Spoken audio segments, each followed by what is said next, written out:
I am so excited to talk to you about the 8 Clair psychic abilities. This is how we receive information as well as give information. In this video, we're going to be talking about clairvoyance. This is our clear sense of sight, vision, imagination.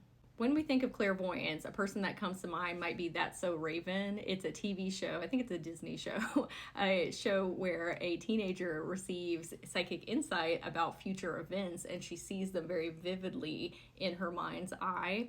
That is one type of clairvoyance. Okay, there are many.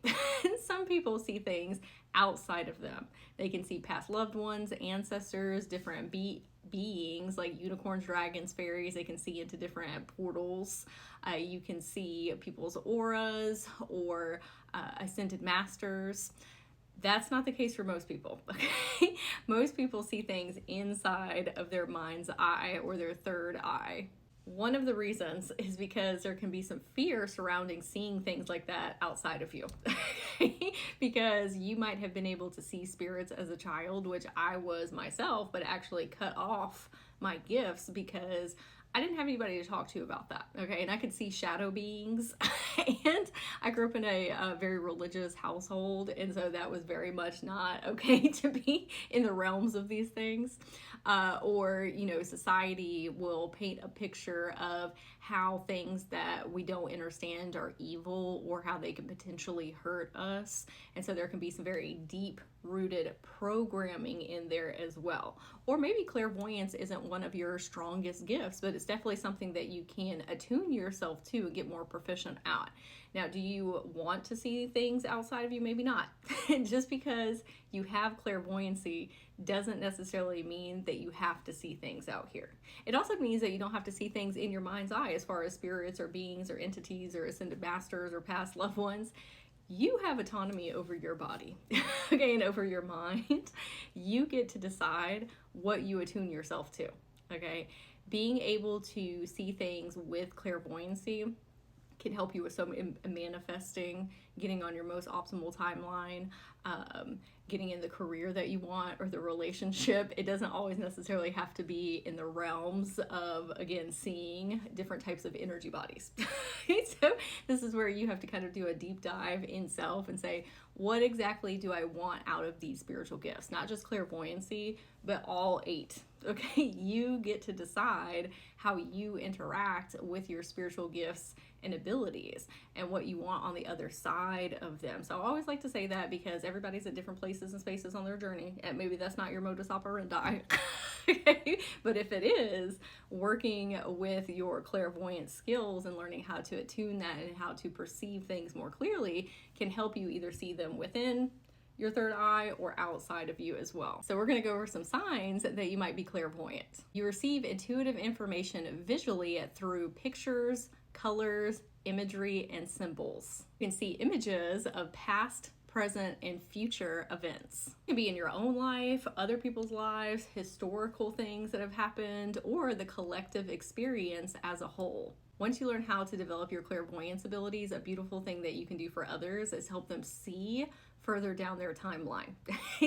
Some might call it behavioral pattern recognition or frequency finding, but this is you being able to see the path that is laid out in front of them and say, hey, I feel like that you should do this or do that, and then the web would connect to one another and you will be able to get to where you're going a lot faster, or telling them the things that are blocking or impeding them from their most aligned timelines. That is known as a timeline reader. And you being able to see, again, further down their soul contracts. You receive a lot of information through visual meditations, your dreams, having conversations with others, and when you are utilizing your imagination, either to daydream or to manifest. You can perceive auras around people, like see the different colors that envelop them, or see the bigger energy field that surrounds them. You love visually beautiful things like art, photography, nature, interior design, fashion, and architecture. You are more of a visual learner and might be really good at visual spatial tasks like reading maps, and are really good at directions. And this can also include putting puzzles together or getting some furniture like from IKEA and reading the instructions and being able to put it together very easily. out of the corner of your eye, or maybe even not out of the corner, but just around you, you can see orbs floating around, which are indicative of spirits being near you. You see shadows or twinkling lights. The twinkling lights might also be an astigmatism. Just kidding. But really, I have an astigmatism, and if I didn't wear my contacts, all of the lights at night would be like very bright twinkling lights. You might be a big fan of visually creative expressions like drawing, painting, coloring. You might also be a very avid reader. You may have also had imaginary friends growing up. They're not necessarily imaginary. Sometimes those are your spirit team that were surrounding you, or your ancestors or loved ones that have passed on to the other side that are watching over you, or angels. It can be a whole assortment of different wonderful beings. How do we develop our clairvoyant abilities? There are lots of different methods that you can use, so we want to do some research and figure out which one is best for us and try a lot of different things to figure out what's in resonance. One of the things that helped me in my journey is to work with oracle cards. So these are a little bit different than tarot. Tarot is typically having very specific types of message that go along with each card. So oracle cards are open to interpretation. Yes, they do come with guidebooks, but it's not the same as tarot. Again, is more open for interpretation. So I suggest getting an oracle deck. You don't have to buy one. There's tons of them online that you can find that are free. You don't even have to use oracle cards. You can literally go on Google and do this and just look at random pictures, okay? Pictures that you resonate with, of course, that bring you joy or inspire some type of creative thought within. But we want to take a card and get out a sheet of paper and ask yourself, what is my interpretation of this? Okay, close your eyes, pull it up in your imagination and say, how does this relate to my life? Write down the answer and then go back in and ask your higher self in your spirit team, or your inner children, or your teenagers inside, okay, or your different incarnations. They're going to give you a different answer because they are a different personality. They have different insights, different types of guidance. They are different reflections of you. Also, like we talked about before, about how we can connect deeper into our dreams. If you set the intention before bed and saying, I am going to remember my dreams. I am going to receive insights, guidance, and downloads. And right when you wake up, writing them down or voice noting them to yourself. The more that you do it, the stronger that is going to get, and you're going to not only be able to perceive more things in your dreams, but in your waking life as well, because now your subconscious is looking for more symbolism in your everyday life to reflect back to you to help you create forward movement. And also create a symbol dictionary. Okay, this is where you keep maybe journal or a notebook, and you write down, if I see the symbol fire, what does that mean for me? If I see the clover symbol, what does that mean? If I see a red cardinal, what does that mean? And what you're doing is you're creating a log bank in your consciousness so that when you are either working with self or you're working with other people, that image or that symbol is going to come up in your mind automatically to let you know that maybe you're going down the right direction, or let you know what's going on with your energy, or what type of medicine that can provide you with healing. And in meditation, you can practice pulling that symbol up within you and feeling those energies or those insights. So that way in the future, it's a lot easier to pull up when needed. How do you know if you are clairaudient? This is the clear sense of hearing, and there's different types. There is hearing with your physical ears outside of you, and then there's hearing with your spiritual ears. And sometimes that can be a little bit confusing if you're newer to channeling, because everything that you are receiving is coming through in your own voice. And this is why we're going to talk about this in spirit guides, but this is why I recommend asking your higher self or your inner children or teens or your spirit guides or different ascended masters or deities that you want to work with, that you ask them to speak to you in a different personality, a different tone, to use different type of languaging than you would normally use. And so that way you can start to pick up on the distinctions between what is self in the present and what is another form of information through, a different persona, a different person that is trying to download into your energy field. Clairaudience is one of my strongest gifts now, even though it wasn't in the beginning. That is something that I had to spend a lot of time and energy on attuning myself to and becoming more proficient. And at first, everything did sound like it was just coming from me. And I was like, I don't know if I'm just making this up or what's going on.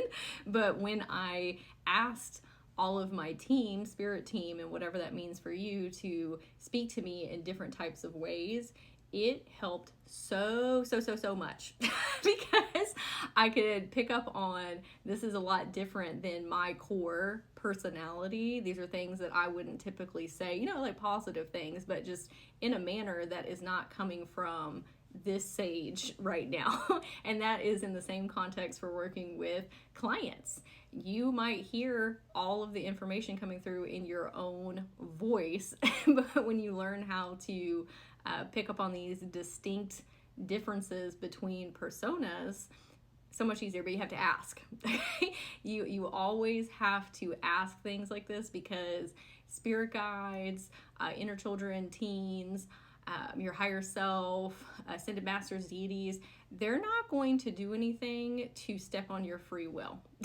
Okay, because you have autonomy over your body. And your inner children and teens are a little bit different, because in your higher self, because they are part of you. This is more in the context of beings and deities and ascended masters and things, entities.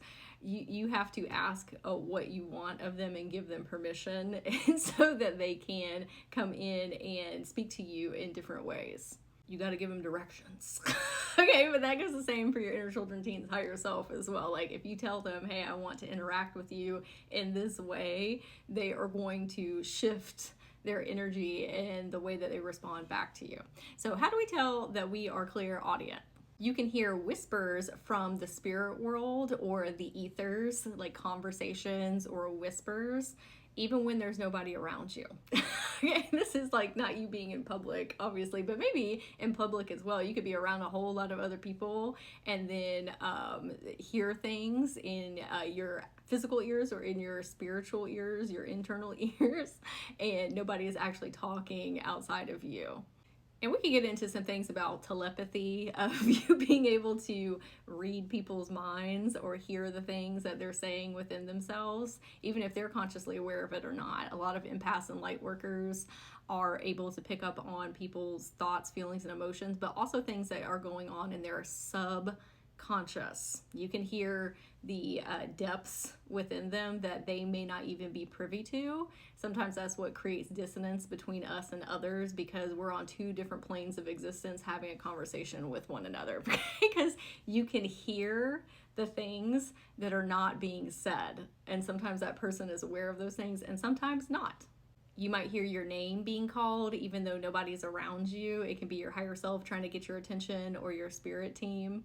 You also receive a lot of guidance through music. You receive wisdom or intuitive insights through the form of words or phrases. You experience a lot of ringing or buzzing in your ears. Now, I'm not a medical doctor. It might be tinnitus. That's some imbalances in our physical ears, but this is different. This is your spirit team, your higher self, whomever you work with, trying to get your attention. They're saying, be more present, or they're trying to say, what were you just thinking about? Maybe we need to adjust our thoughts or adjust our emotions. Maybe we have some signs and synchronicities that we're trying to send you and we're not paying attention. So that takes some work on your end of paying attention to when the buzzing or the ringing is going on in your ears of, okay, what was I just thinking about? Am I being present? What is happening around me right now? Are they trying to send me a download? Maybe I need to take a moment of peace with myself, even if it's 5 or 10 minutes, and figure out what they're trying to send me. You can hear conversations from different realms and dimensions. This happens a lot when I'm doing multidimensional chakra scans. I'm going in with the intention to connect with my client, but oftentimes that client's, different timeline versions of when I'm meeting them in the ethers. They're in these public places that aren't necessarily on Earth, or they're having conversations with their families in the etheric realms. And I'm kind of a bystander over here, and I could hear the conversations that these other beings are having on these different planes of existence. You hear messages in your dreams. You are more of a listener than you are a talker with other people or in conversations. But on the other end of that, you talk to yourself a lot. It can either be out loud or in your mind. I am very much more of a listener than a talker. I like to be the observer in situations so I can get the grand scope of what is happening, not only in relation to me, but in the context of people or groups around me as well, because I'm able to glean a lot more insight about said persons or situations by listening and sitting back and taking on that observer role and hearing the things that are not being said vocally. You might be really sensitive to loud noises or busy environments. You can hear plants, animals, and trees talking to you. You tend to use the words I hear in conversations, such as, what I'm hearing you say is. You're more of an auditory learner. So an example of this would be you listening to an audiobook instead of reading. And with the different Clair abilities, you do not have to have all of these to be indicative if you have specific Clair abilities. These are just some signs. There are so many, and everybody's gifts and abilities are going to look very different from one another, but these are a great jumping point to help you become more aware if you have these gifts innately, or maybe they are like, oh, I really want to have these. These sound super fun. Maybe I'm not as proficient in some of them, but I could be if I put in a lot of time and practice. A great way to develop clairaudience is to listen to music that has a lot of different instruments or components to it. So we can put headphones in and do this while we're doing a still meditation or an active meditation like we talked about, something where you're very calm and relaxed and you have the time and space to really tap in. And what we're going to do is listen to all the different layers of the sounds and try and pick out specific instruments or components of that music and hone in on that very specifically and try and make it the loudest thing that you can hear. You can also do this out in nature because there's always, tons of sounds, frogs, birds, the wind rustling, and people crunching leaves as they're walking by, but trying to identify very specifically each sound, and that's going to help you attune your physical ears and also your spiritual ears. And also ask your higher self or your guides, your spirit team to send you insights or downloads while you're listening to music or watching TV shows or cartoons or movies, while you're listening to sound baths or guided meditations. Clairgustance is the clear sense of tasting. You might have a highly developed sense of taste, and you can pick out very specific ingredients in the things that you are eating and drinking. You think a lot about meals that you are excited to eat, but when you experience something that does not taste good, you get very disappointed over it. Sense of taste can evoke very strong emotions or memories from the past, especially with relationships. So when you think about your grandmother, maybe you have the taste of cookies that show up. That is a form of psychic connection with different people. A funny one is you might start salivating a lot out of nowhere, even if there's no food or drink present. You have very strong memories of how things taste, and you can recall those very easily. You can taste past, present, and future events. They all have a different flavor to them. This also goes for people in your life. I know that sounds really weird, but you can actually taste people's energy or their aura, and that also goes for animals and plants and trees. Also, when you are intentionally channeling, you might have a different taste of the ethers or different frequencies or dimensions. A great way to develop clairgustance is to take a special note of when you are around certain persons, places, things, plants, animals, pets, that your flavor profile might change. This might be something that is unfamiliar, that you haven't tasted before, or something that you have in the past. When you are being more conscious about this ability, it's going to strengthen the more that you take special notes and then you're honing in on what exactly that taste is. You start to build a pattern recognition and you're able to strengthen this ability. People who have clairgustance also often have clairalience. Okay, that is the clear sense of smelling. They're very connected with one another, and When you smell something, you tend to taste it. And when you taste something, you tend to smell it as well. And so if you feel like that you have one of these abilities, you probably have the other. Okay? Or if you don't currently, it's going to be like a hop, skip, and a jump for you to be able to strengthen the other ability.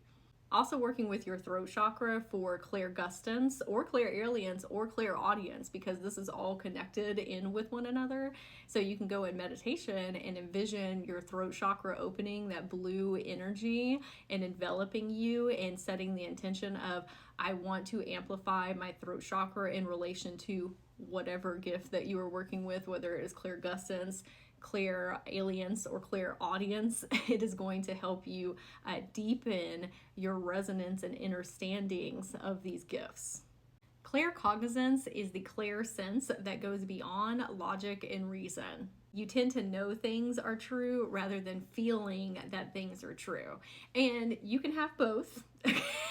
Some people are more proficient in certain clear abilities than others. With clear feeling, that is going to be clairsentience or clear empathy. But if you feel that it's coming from your mind and it just dropped in there all of a sudden, that deep internal knowing, that is typically a sign of claircognizance. You know when somebody has ill intentions or really positive good intentions. You tend to wake up with solutions. Maybe you ask yourself a question before you go to bed, and then when you wake up, you're like, I got it.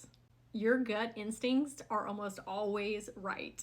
You are very good at behavioral pattern recognition. You are a thinker and you like contemplating life's deeper meanings, and you often get lost in your own thoughts.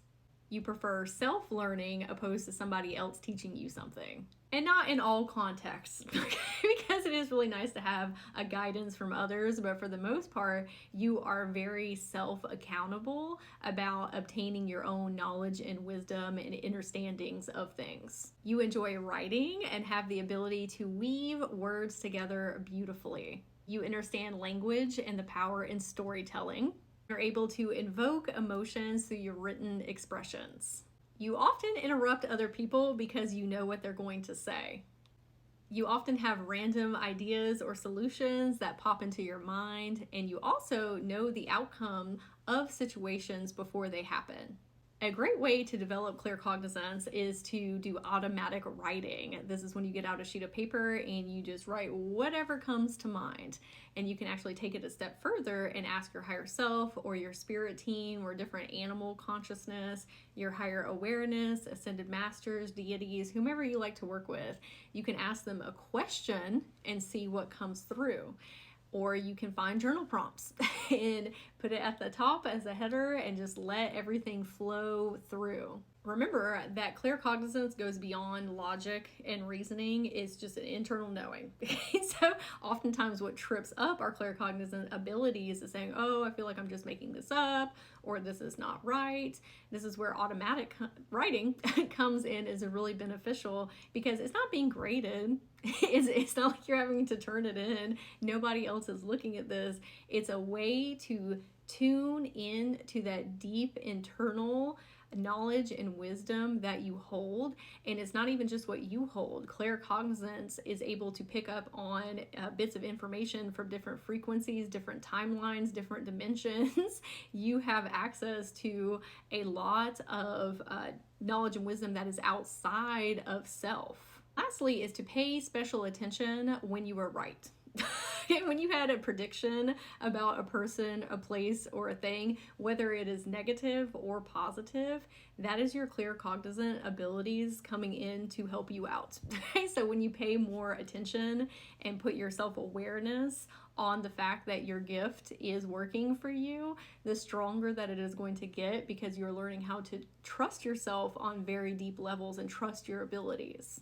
Clairtangency, which is also known as psychometry, is the clear sense of touch. You are able to receive insight or information about plants, trees, animals, people, and objects when you physically touch them.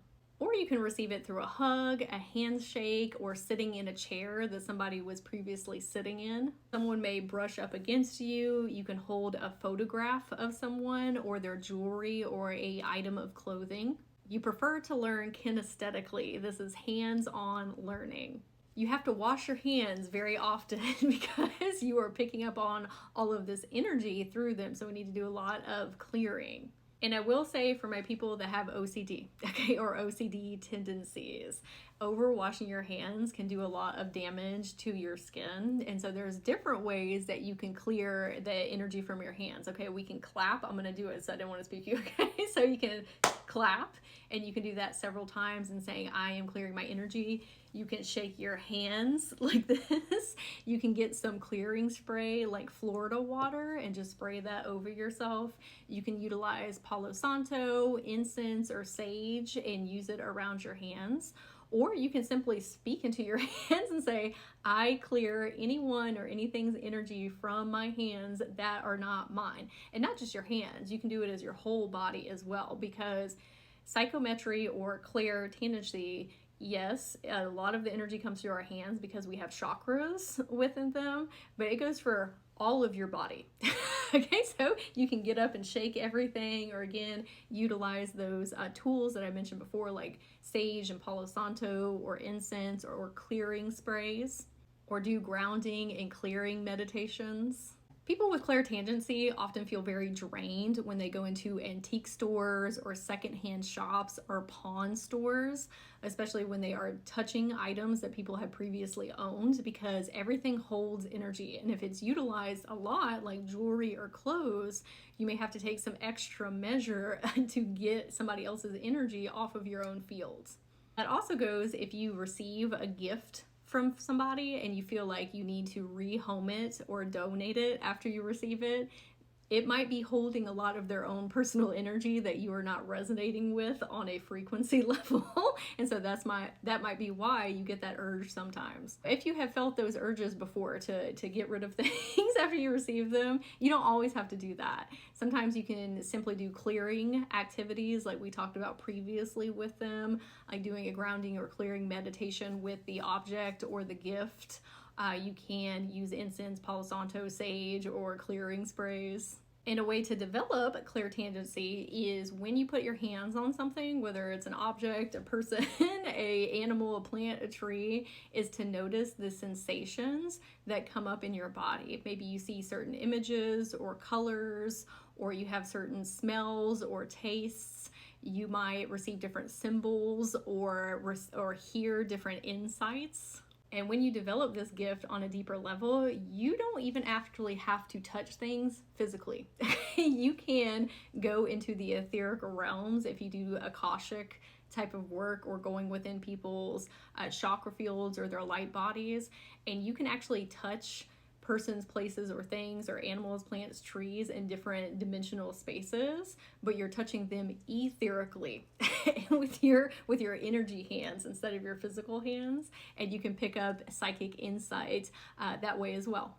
Clair empathy is the clear sense of feeling emotions in your body. Now, this gift is very similar to clairsentience. You both feel emotions, but you utilize them in different capacities. Clairsentience is being able to pick up on the vibe of persons, places, and things, or animals, plants, trees, and understanding whether you need to spend time and energy with these persons, places, and things. Clair empathy is you feeling other people's emotions in your body in order to connect with them on a deeper level, to help them in some type of capacity, or even with yourself, like understanding yourself and your emotional states on deeper levels to support you. Okay? But this is so you can offer guidance and wisdom and direction. And how do you know if you are a Clair empath?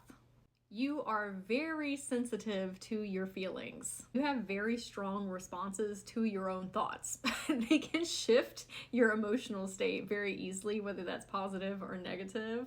You also have strong responses from things that are going on in your external environment, whether that is with people or animals or kids, situations going on at your job. You experience emotions, thoughts, and physical symptoms that are not always yours. And that's why if we do not have the best handle on our empathic abilities, when we are around a lot of people, especially people that are that do not have the most stabilized energy fields themselves, we are picking up on what is going on with them, sometimes aware of that, and then sometimes not. And our body is trying to process not only what is going on with us, but also what is going on with that other person without being aware that, hey, a lot of this stuff is not even mine. In saying that, feeling the negative emotions of other people can be very overwhelming and overstimulating, or if they're complaining a lot or involved in drama. You are drawn to protect animals and the environment. You have a natural ability to heal people or animals because of your deep levels of empathy, and that you can resonate with people on multitudes of levels and then let them know what kind of changes that they need to make in their life, whether it is behavioral, with their thoughts, with the triggers that they are experiencing, how they are reacting in life, different types of foods that maybe that they need to eat to get rebalanced, or grounding practices, tools, and resources. You can feel in your body what they need because you're not looking at them objectively outside of you. You're actually feeling it within yourself. You can pick up on emotions through art, music, different types of cinema like movies, TV shows, cartoons. You can also pick up on emotions through social media. Let's talk about the positives and negatives of being an empath. Okay? If we are not having a good handle on our energy field and holding good boundaries of not taking on other people's thoughts, feelings, and emotions, what often happens is we can have a savior complex where we feel like we have to step in and help everyone in the world heal, especially because a lot of empaths and light workers have been hurt themselves in their own life, so they know how detrimental that is. And so you take on that task of being a transmuter and alchemizer for everyone. But when we do that, a lot of times we end up pulling in narcissists or energetic vampires, okay? Because we are not cultivating healthy energy exchange relationships in our life. We're always giving, and people are taking. A lot of that is because of safety trauma responses as a child, okay? If you had to learn how to read people's thoughts, feelings, and emotions to keep yourself safe, you're doing that on autopilot, okay? And you may have not had a lot of equal energy exchange relationships in your life, and so your inner children and teens within are naturally drawn to narcissists and energetic vampires and people who are takers. And so that's where you have to come in and learn how to hold really good energetic boundaries and understanding that it is not your job to help everybody. We are here to assist with our medicine and our beautiful healing abilities with people who love and support and uplift us. Okay, it needs to be a two-way street. There was a time where I really didn't like being around people at all because it was very overwhelming and overstimulating. This is before I really understood my empathic abilities and how to fine tune them and not take on other people's stuff. And now I absolutely love people. I have very good energetic boundaries, and I, understand that it's not my job to help every single person on the planet. I'm supposed to be helping the people that are meant for me in my path, and it's fantastic. It's great. But I had to do a lot of leaning into my own emotions and figure out what makes me feel good and what doesn't, and learning how to work through people pleasing and masking, and how to heal those safety trauma responses from childhood and teenage years, understanding that I'm safe in my current reality, adjusting the time and energy that I spend with certain persons that don't make me feel good, and surrounding myself with supportive people that uplift and celebrate me. I learned that it wasn't people that I didn't enjoy, it was I needed to be around a different type of persons.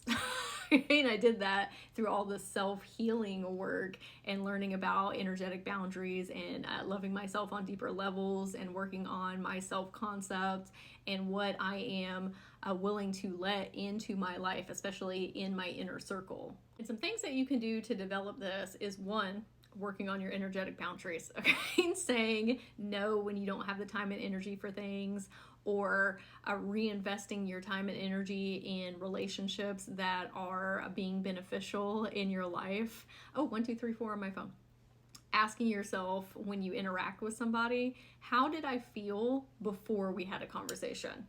because a lot of times that can shift your own energy field depending on what they're projecting out of their energy field. So if you were feeling happy and elated and bubbly and prosperous and abundant, and then you went to go talk to this person and now you're sad and in the pits, and that is indicative of you allowing that other person's energy to overshadow your own. Now, when you have a conscious awareness of that and you say, oh, I think that this stuff is not mine, it's actually coming from somewhere else, it's a lot easier to ground into yourself and clear it. You can just simply say, oh, that's not mine. And the opposite is true too. If you're feeling kind of sad or melancholy or just not in the best mood, and then you get around somebody that lifts your frequency and your vibration, pay attention to that and say, oh, I really want to bring in more of that energy into my life. Okay, we can also be gravitating towards the energies that we want to experience more of and asking your energy body to envelop yourself in them.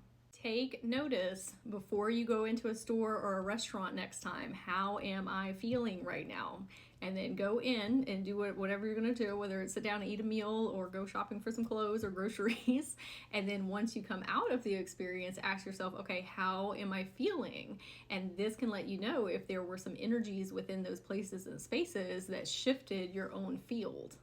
And when you have very deep empathic abilities, oftentimes you are connecting into other people's energy fields, but you're also connected into the greater psychic grid. This is the collective as a whole. And so when there are very heavy things going on out in the cosmos or, on Earth, you can feel them in your body. And so if you ever get a sudden wave of sadness or anger or frustration, ask yourself, is this mine, or is this something that is going on collectively in the world? And having that perceptual awareness shift, again, will help you ground in and clear those energies easier. Also understanding that you can turn down your empathic abilities or turn them up depending on what experience that you're having and whether or not you want to feel certain frequencies and vibrations in your body. And having that awareness can help you mitigate different experiences a lot easier. Clairsentience is the clear sense of feeling sensations or frequencies within your body.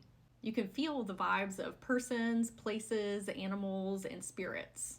You can perceive the root of people's problems very quickly and clearly. You are fascinated with things that are ancient or historical because you can feel the layers of energy that have been embedded into them.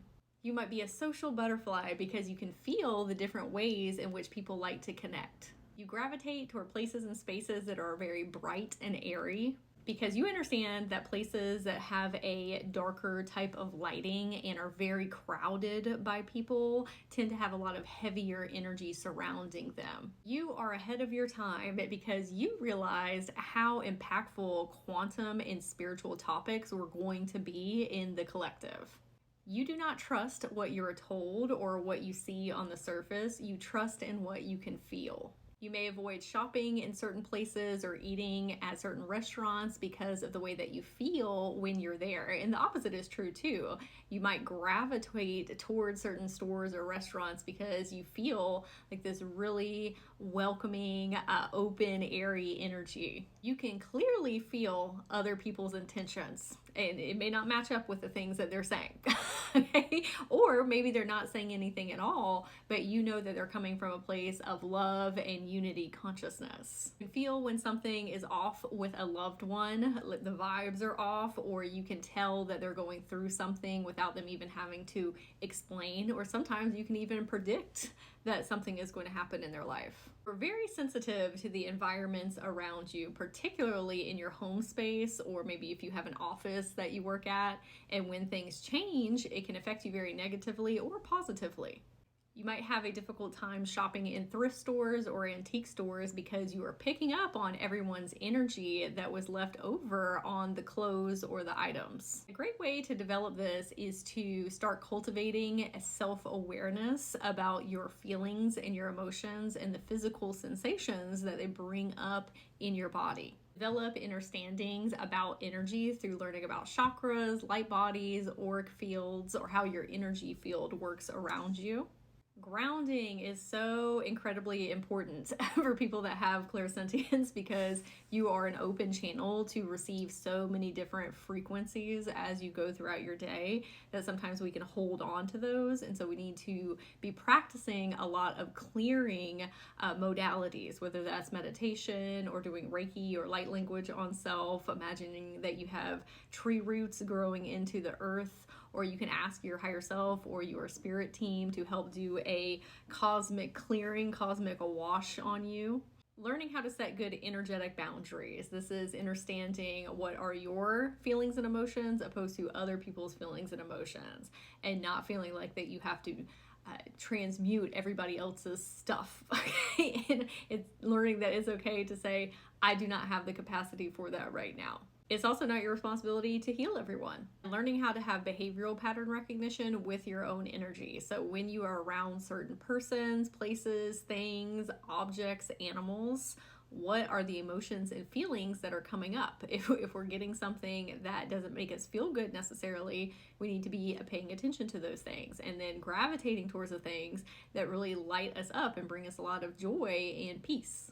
Let's talk about clairalience. This is the clear sense of smelling. Clairalience allows you to invoke emotions or memories through sense, or connect to past, present, or future based on smells. You might be able to tell when a past loved one is near you, watching over you, because you can smell, maybe they smoke cigarettes, or you can pick up on their favorite perfume, or maybe a favorite candle that they like to use in their home. And back to the example that we were using with clairgustance with the cookies, clairgustance, you would be able to taste them maybe when you think of your grandmother. With clairalience, you are able to smell cookies when you think of her. A lot of doctors and nurses have clairalience because they are able to smell certain diseases or illnesses before they even test for them.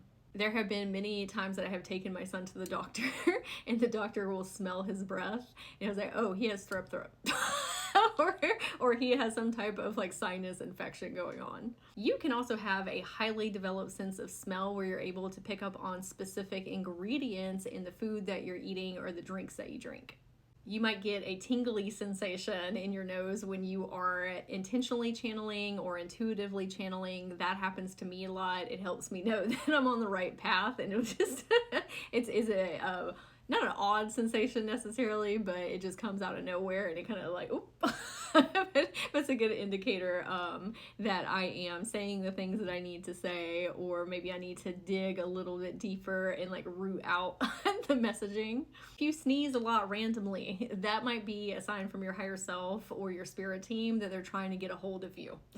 They're trying to send you insights or downloads or signs and synchronicities. Maybe we're not being present or paying attention, or maybe we were having some negative thoughts or some really heavy emotions and they're trying to redirect your energy. So the next time that you sneeze, ask yourself, what was I just thinking about? Are they trying to get my attention? Do I need to be more present? You can smell things that other people cannot pick up on. Okay, you're like, can't you smell that? I have somebody like that in my life who is very attuned with their smelling and with their nose, and they're constantly talking about these smells, and I'm like, I don't know what you're talking about. Okay, nobody else is sensing that but you, but they have very deep clairalience abilities. You are also very sensitive to good smells and bad smells. You can smell the emotions and moods of other people and animals. And I have a friend who can actually smell people's astrology signs, and I think that is so cool. And ways to develop clairalience is, again, working with your throat chakra like we talked about with clairgustance, because all of this is connected in with your throat chakra. And so the more that you go in meditation and ask for your throat chakra to be open and amplified, it's going to help you fine-tune this ability. Oh, it's 11:11 on my phone. You can work with Palo Santo or sage or incense while you are meditating or channeling or working with others like clients, because this helps your subconscious do a flip of, okay, we're going to be more present within our energy field so that we can receive intuitive guidance and downloads. But it also it also amplifies your psychic insight, because these are very high vibrational plants that we are working with. Have you ever noticed a sour smell when somebody's around you and they're not in a good mood, or maybe you smell flowers right before something really awesome happens. This is where we need to be paying attention to patterns, because when you're around certain people that have different emotions or energy fields, or you're picking up on something from the past, present, or future, and you have something distinctly come up as a smell, that can help you start to create a catalog of, okay, when I'm having this type of certain experience, this is how my psychic insight is trying to come through to help me be more present and aware, or to receive downloads and guidance. Another way to develop is to sit in meditation and pull up smells okay, that you are familiar with, and that will help you fine-tune your perception abilities through sense, and also smell more things. The more sense that you can get your, I was going to say hands on, but your nose on, the bigger catalog that you are going to be able to